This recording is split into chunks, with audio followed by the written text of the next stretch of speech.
estamos aqui para a glória de Deus. Quero agradecer a diaconisa Mônica, amém, que é uma bênção também, conheço há bastante tempo, irmãos. Eu sempre ministrava no aniversário do antigo ministério deles, já era uma coisa assim, já comum, todo ano era eu que ministrava no culto de aniversário deles. E aí eu chego aqui na igreja e encontro o pastor Adeilton, que nós nos conhecemos há pouco tempo atrás, de uma forma muito rápida, porque nós temos um pastor amigo em comum. Eu estava na casa desse pastor, fui buscar fralda geriátrica para minha avó, que é a Camara, e aí o pastor chegou, o carro também, na Kombi, e ali nós nos apresentamos, e a proposta que foi do pastor Luciano foi: está aqui o Bispo Júnior, é o líder do projeto Impacto Radical em São Paulo, e o convite permanece de pé, tá bom? Tá bom? Deus abençoe. Eu trago a paz da minha esposa, não deu para ela estar, irmãos. Meu filho, ele faz karatê, e ele está em época de competição, então ele está treinando todas as noites, e aí ela leva ele para o treino à noite, e eu chego no trabalho e vou fazer a obra, vou pregar, e é assim que Deus tem nos levado, irmãos, amém? Eu quero convidar você a abrir a sua Bíblia em Efésios, capítulo 3. Hoje é o primeiro dia dessa campanha, primeiro dia da campanha, Efésios 3.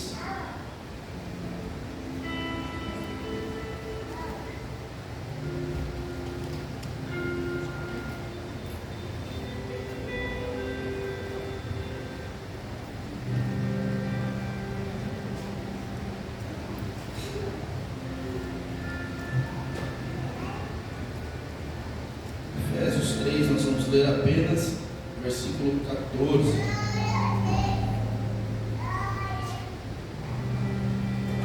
Vamos ler o 15 também. Quem achou, diga eu vou morar no céu. Quem não achou, diga eu também vou. O importante é que nós vamos morar no céu, né, irmãos? Glória a Deus. Aleluia. Queridos, como já foi me apresentado, dirijo uma igreja aqui próximo ao Terminal São Mateus há 7 anos, Igreja de Jesus Rei da Glória. Lidero um projeto que chama Impacto Radical, um projeto de uma agência missionária do Rio de Janeiro. Eu lidero esse projeto aqui em São Paulo. Nós estamos, para a glória de Deus, em 24 estados do Brasil. E temos algumas bases fundamentadas na ilha do Marajó, nos ribeirinhos do Amazonas, aonde nós fazemos missão. Eu estive lá há pouco tempo atrás, fiquei lá 7 dias fazendo missões. Temos uma base também em Moçambique, na África.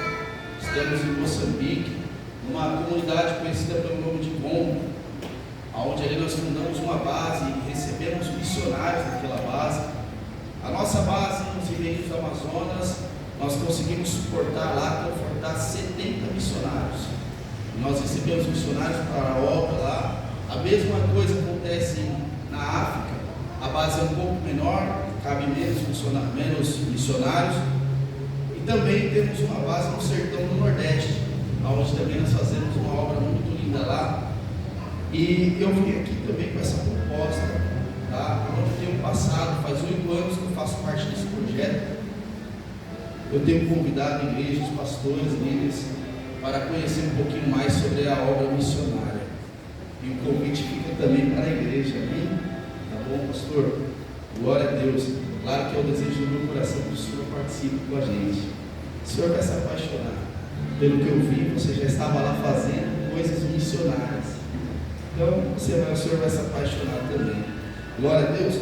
Todos acharam, amém? Amém. Efésios capítulo 3. Versículo 14 e 15 diz assim a palavra de Deus: por causa disso me ponho de joelhos perante o Pai de nosso Senhor Jesus Cristo, do qual toda a família nos céus e na terra toma por nome. Vou repetir: por causa disso me ponho de joelhos perante o Pai de nosso Senhor Jesus Cristo, do qual toda a família nos céus e na terra toma por nome. Pode se assentar, amém? Em nome de Jesus.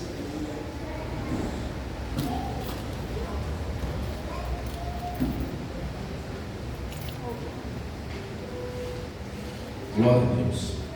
Queridos, nós estamos diante de um momento muito crucial para a igreja de Éfeso. Contextualizando um pouco sobre essa palavra, nós vamos entender que esse período é um período onde Paulo agora está falando de Jesus e ganhando almas para Jesus, no meio também dos gentios. Podemos dizer que havia-se uma ideia, através dos discípulos e até mesmo em Pedro, que o Evangelho de Cristo ele era estabelecido apenas para os judeus, e por isso não poderia chegar aos gentios. Aqui nós temos duas categorias, no contexto desse versículo que nós lemos, de pessoas. Um que eram os judeus, considerado um povo escolhido por Deus, e os outros que eram os gentios, aonde acreditava-se que por não ser judeu, não tinha direito de receber Jesus. Paulo então começa a ir contra essa ideia, e ele começa a entender que Jesus também veio para os gentios, que o plano redentor de Cristo também era salvar os gentios.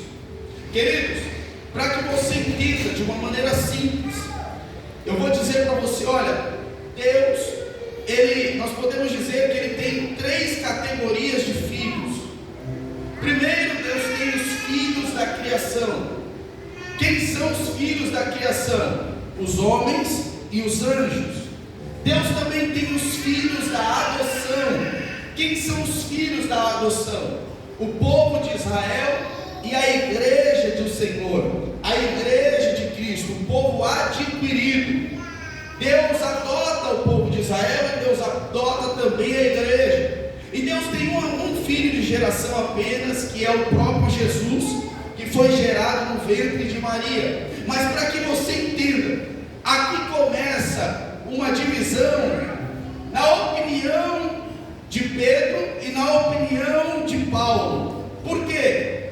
Porque por causa da adoção de Deus diante de tantas nações e tantos povos, Deus resolveu escolher o povo de Israel. Deus tomou Israel como eleito. Então acreditava-se que a escolha de Deus se limitava apenas para Israel. Só que entrando para o Novo Testamento, nós vamos entender que Jesus, Ele vai para a cruz, para que todo aquele que nele crê, não pereça, mas alcance vida eterna. Então o Evangelho ele ganha uma expansão maior. E por isso, Paulo começa agora a levar essa palavra também para aqueles que não eram judeus, para aqueles que não eram israelitas. Nesse momento surge essa carta, e Paulo vai dizer: por causa de vocês, igreja de Éfeso, eu me coloco de joelhos diante de Deus.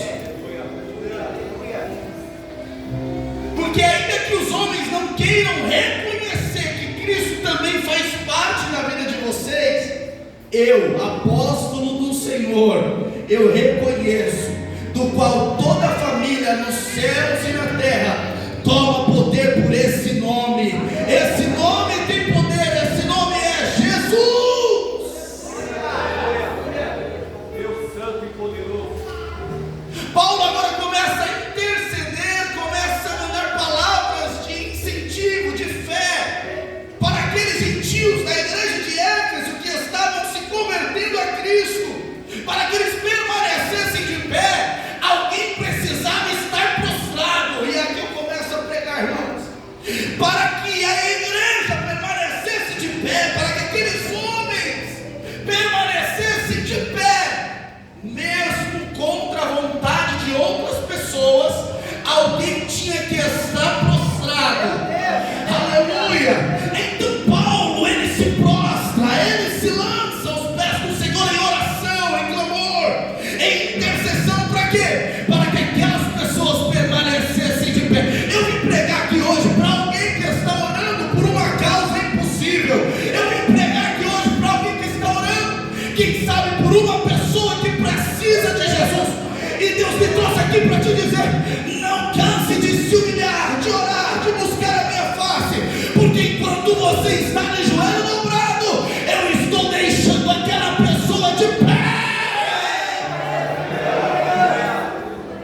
é necessário que alguém também esteja de joelho dobrado. Quem sabe você, mãe, está aqui dizendo: faz tanto tempo que eu oro pelo meu filho, pelo meu familiar, pela minha filha, e parece que ele não vem com a presença de Deus. Faz tanto tempo que eu oro pelo meu marido, pela minha esposa, quem sabe, mas faz tanto tempo e não acontece aquilo que eu estou buscando. Mas Deus está dizendo: enquanto você está orando, buscando, está acontecendo livramentos. Enquanto você está buscando, está de joelho dobrado, o Senhor está trazendo livramento, porque para alguém estar de pé, alguém precisa estar de joelho com a cara no pó. Aleluia! Oh, aleluia! Deus me trouxe aqui essa noite para pregar essa palavra para pessoas que estão fazendo uma campanha de oração, de clamor, que decidiram se prostrar para que pessoas possam ser alcançadas pelo poder da palavra de Deus.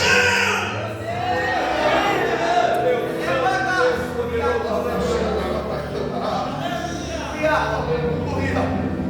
Oh, aleluia! Tu és fiel, Senhor. Glória! Esse tem que ser o nosso combustível de oração, irmãos. Muitas vezes nós concentramos a nossa busca e a nossa oração apenas pelos nossos problemas, pelas nossas adversidades, pelas dificuldades que enfrentamos na vida. Mas eu vejo um homem que decidiu dobrar o joelho para que outros pudessem crescer espiritualmente.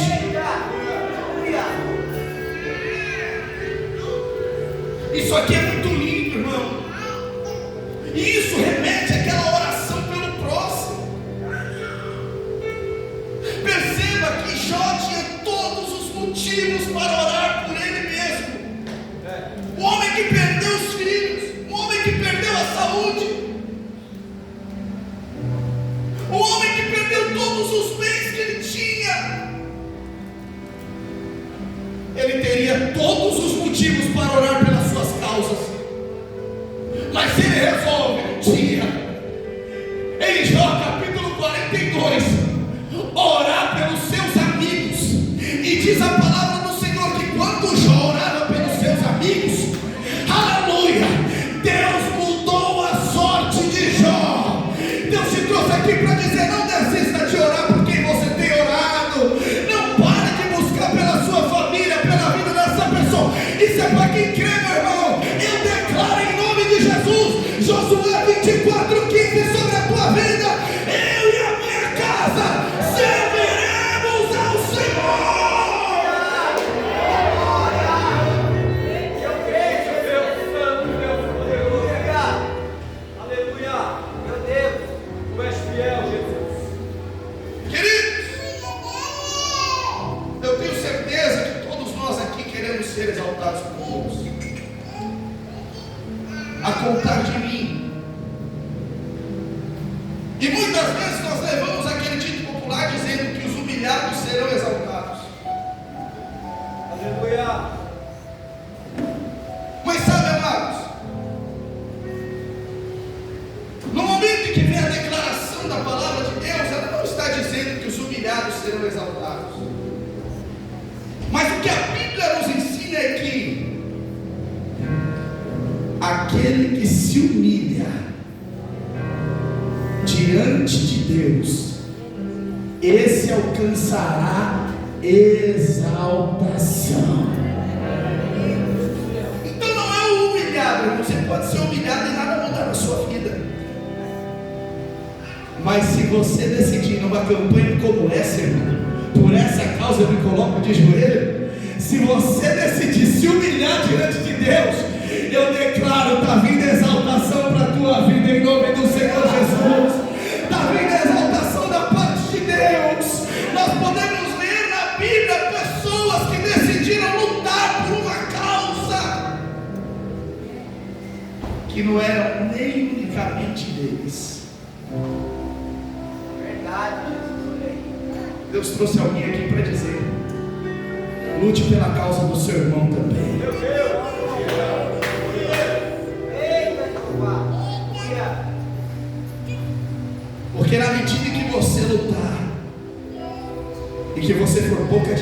sobre a vida dessa pessoa, Deus também vai honrar a tua vida e a tua família. Porque quando você faz para Deus, o mundo espiritual se move, irmãos. Quando eu decido me movimentar, e quando nós fazemos para Deus, Deus não deve nada para ninguém. Ele vem e faz pelas nossas vidas também. Eu posso descrever a palavra de Deus dizendo que muitas pessoas se levantaram para lutar por situações que nem deles eram. Por exemplo, nós vamos ver Esther. Esther entra numa batalha, irmão, que ela não precisaria. Mas porque ela soube que Amã estava planejando a morte de Mardoqueu. A forca estava preparada. Amã montou uma estratégia para matar Mardoqueu. Sabe como que Israel, juntamente com Esther, venceu essa peleja? A Bíblia vai dizer que Esther reúne todo o povo e apregoou um jejum sobre todo aquele povo. Oh, aleluia! Ela vence a guerra. Antes de vencer no mundo físico, ela vence no mundo espiritual. E a única maneira do homem e da mulher de Deus vencer batalha no mundo espiritual é através da oração, é através da renúncia, da entrega, da consagração de vida. A única maneira que Deus pode te trazer a vitória é quando você resolve dobrar o teu joelho e profetizar mudanças.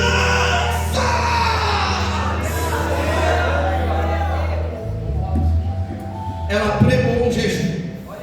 Deus mudou o problema.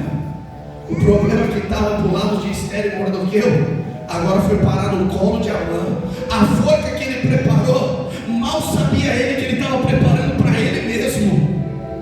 Meu Deus. Queridos, a oração, ela move o coração de Deus. A Bíblia vai dizer em Salmos 34, verso 17: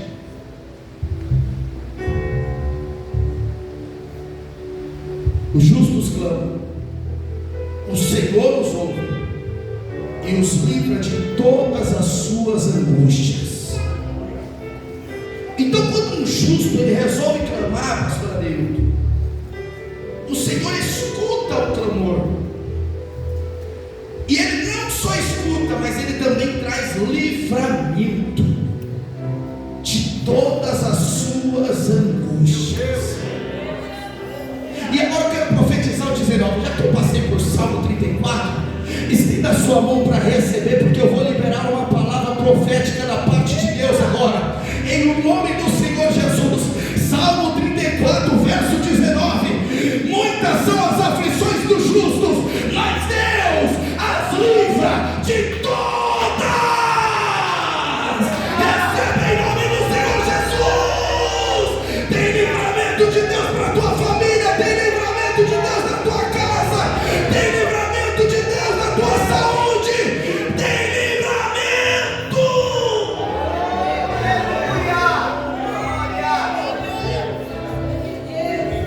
Oh, aleluia. Oh, glória. Queridos,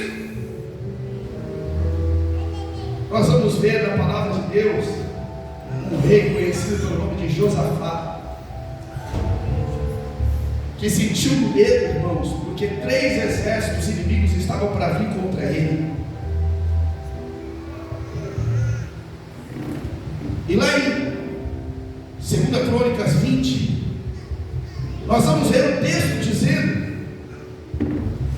que Deus levanta o profeta diz para Josafá: Josafá, nessa peleja não tereis que pelejar, apenas olhar e ver de um grande livramento do Senhor. E nós gostamos muito dessa palavra, porque como é bom ouvir que a gente vai apenas olhar o que Deus está fazendo. É bom, não é? Porque aí você só observa e Deus faz. tem uma questão, irmãos, que todo cristão precisa entender esse tesouro que tem nesse texto. Por quê? Porque o que Deus estava dizendo para Josafá é: você não vai lutar com a força do teu braço. Nessa peleja você não vai precisar desembanhar a espada, você não vai precisar combater.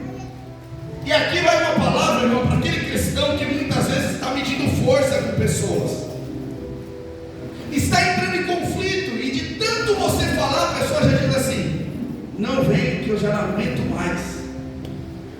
Porque nós somos assim, irmão. Nós queremos que as pessoas mudem da nossa forma, na nossa hora, no nosso jeito. Mas quem convence o homem do pecado é o próprio Espírito Santo de Deus. E não vai adiantar você ficar brigando, você ficar reclamando, você ficar toda hora. Isso só vai trazer conflito nas suas relações. Josafá entende isso. Não é com a força do braço, não é com a minha capacidade humana, não é com o meu intelecto, não é com a minha experiência de vida, não é com o meu conhecimento. Não, essa peleja eu não vou pelejar na terra, eu não vou pelejar nas regiões físicas, mas eu vou pelejar no mundo espiritual. Por quê? Porque antes mesmo que o profeta desse essa palavra para ele já tinha pregoado um jejum em toda a nação, dizendo: nós vamos jejuar, e enquanto Deus não responder, nós não vamos parar de orar e clamar ao Senhor. Alguém está pegando já? Existem batalhas que você não vence com o teu braço, não adianta, não resolve. Você precisa se humilhar diante do Todo-Poderoso, porque aquilo que você não pode, Deus pode. Aquilo que você não resolve, Ele resolve. Aquilo que você não consegue fazer, Ele consegue. Aquilo que você não é capaz, Ele é capaz.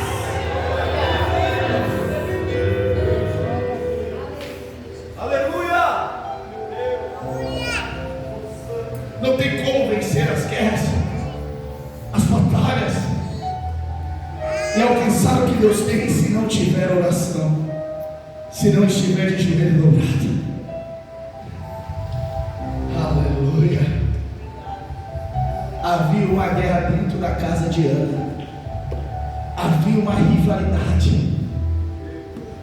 Eucana tinha duas mulheres, uma Penina, a outra Ana. Penina dava filhos, Ana não dava filhos.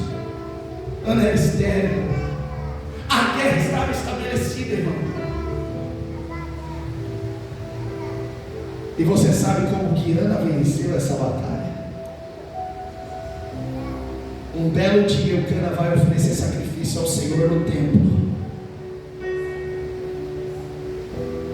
Eu acho que nesse texto não seria errado dizer: pode ser que naquele tabernáculo, naquela congregação estavam numa campanha. Por essa causa me coloco de joelhos diante de Deus. Porque ela sai do cenário que ela estava sofrendo, irmão. O cenário era de lágrimas, porque dentro de casa tinha uma rivalidade. A contenda estava estabelecida. Era um ambiente de sofrimento que ela estava vivendo dentro da sua própria casa. É o momento da nossa vida, irmãos, que passamos por lutas dentro de casa. Quem é casado sabe disso. Às vezes os jovens têm problema com seus pais. Há dificuldades que se estabelecem dentro dos nossos lares. E às vezes nós estamos no trabalho e não sentimos vontade de voltar para o lar. Se deixar, você se oferece para trabalhar um pouquinho mais e chegar mais tarde em casa. Por quê? Só come, toma banho e dorme. Não precisa falar com ninguém. Há momentos que tem irmãs que têm vontade de sumir, irmão, de sair sem destino, dizer, tem horas que dá vontade de desaparecer daqui desse ambiente. Ana toma uma decisão, ela sai do cenário do sofrimento, irmão. E aí que está o segredo para você alcançar a vitória que Deus tem para você. Por quê? Porque no cenário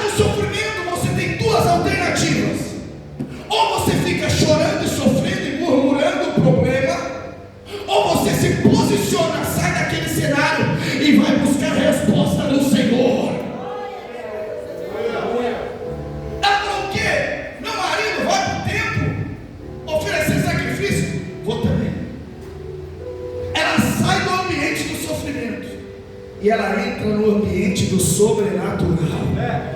Todo aquele que está no ambiente de sofrimento, ele precisa encontrar o ambiente do sobrenatural de Deus. Porque quando ela entra no ambiente do sobrenatural, ela não entra sorrindo. Nem sempre você vai vir ao culto com um sorriso de orelha a orelha, irmão. Haverá dias que você vai entrar por essas portas e o que vai sair é lágrimas. Mas Deus me trouxe aqui para te dizer: não deixe de buscar ao Senhor no templo, porque foi no templo que Ana foi, e foi no templo que ela encontrou resposta para a tua dificuldade. Ana dobra o joelho, ela começa a orar, ela começa a falar com Deus. A Bíblia diz que não saíam palavras, a única coisa que saía eram gemidos. O sacerdote ali não entende o que está acontecendo, não tem discernimento do Espírito. Ele olha para Ana e ele vai dizer: ô mulher, tão cedo já está embriagada. Ana olha para ele e diz: eu não estou embriagada, eu estou falando com Deus. E daquele momento em diante, daquela oração sem palavras, apenas com lágrimas e gemidos, Deus trouxe à luz um filho a Ana, respondendo com milagre. Todo aquele que ora, todo aquele que clama, todo aquele que se prostra diante de Deus, Deus traz a existência do milagre. Deus Santo e poderoso. Jeremias 33:3. Clama a mim. Clama a mim e responder-te-ei, e anunciar-te-ei coisas grandes, irmãos, coisas firmes que não sabes. Aquele que clama entende, irmãos, o que essa palavra está dizendo desta campanha: que para alguém estar de pé, alguém precisa estar prostrado.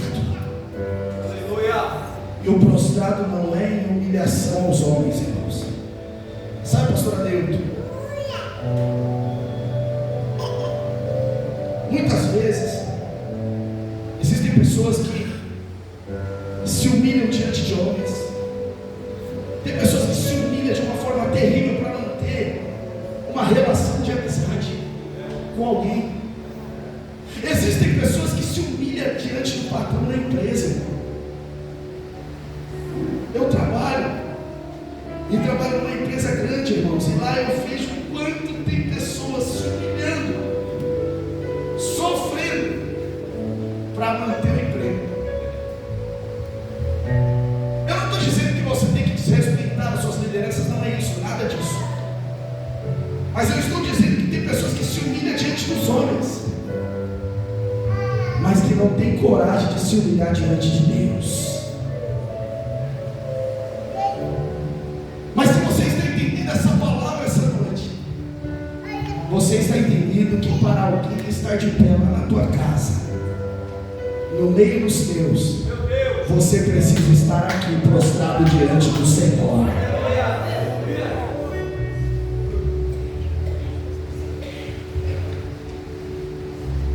Há momentos que nós entendemos a importância da oração, nos momentos mais difíceis e amargos da vida.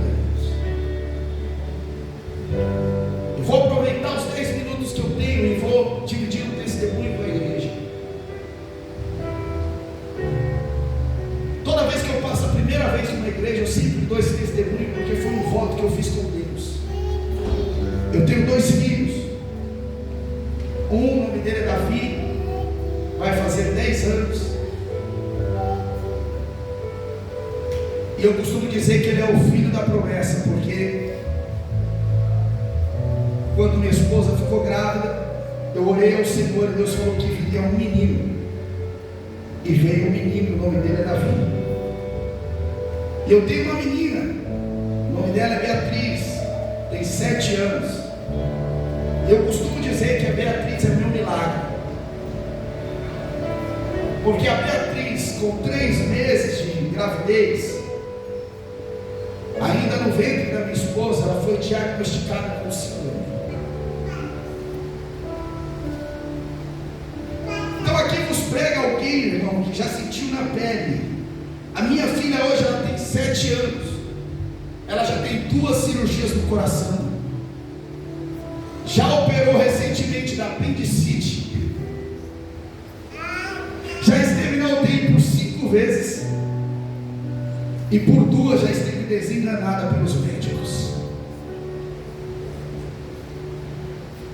E é nesses momentos que você se depara com essas situações,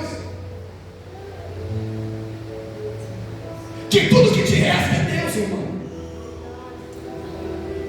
E só quem já passou por algum problema de saúde, ou teve alguém na família com problema de saúde, é que entende o poder da oração, é que entende a necessidade de ter um relacionamento com Deus. Porque haverá dias que não haverá amigos para te ajudar. Ninguém vai poder resolver o problema, a não ser o próprio Deus. Pois bem, ela foi diagnosticada com 3 meses com síndrome.